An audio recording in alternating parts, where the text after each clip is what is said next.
হ্যাঁ, কি করো? কেমন আছো? কি করো?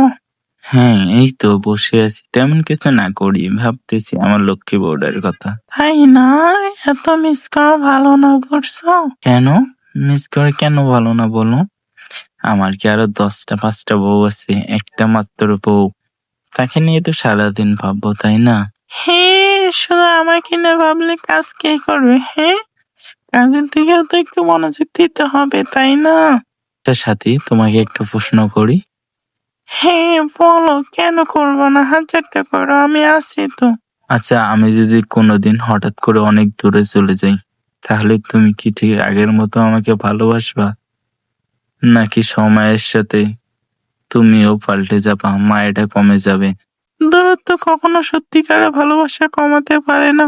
তুমি দূরে গেলে তোমার তোমার তো ছোট ছোট স্মৃতিগুলো আমার চারপাশে ঘুরে বেড়ায়। তোমার কণ্ঠ না শুনলে আমার গলা শেষ পর্যন্ত গুলো ঘুম ভাঙে, জানো? ভালোবাসা যদি সত্যি হয় তাহলে মানুষ দূর থেকেও অনুভূতি কখনো দূরে যায় না।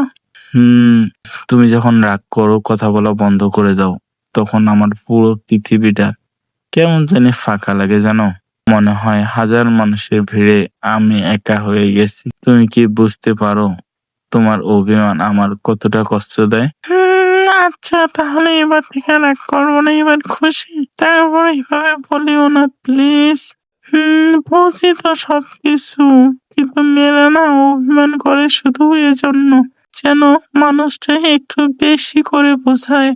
আমি রাগ করি ঠিকই, কিন্তু তোমার একটা একটা পাগলামি কথাগুলো শুনলে ভিতরে সব রাগ গলে যায়।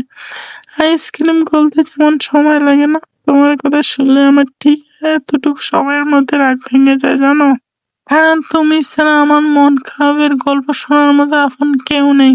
জানো বউ, আমি মাঝে মাঝে ভয় পাই, যদি কোনোদিন তুমি বদলে যাও, যদি এই মিষ্টি ভালোবাসা একদিন আমাদের আগের মতো না থাকে। শুধু শুধু এগুলো বলিও না তো, আমার মন খারাপ হয় না বুঝি? শুধু তোমার একাই মন খারাপ হয়? রাখো এগুলো, বোকা।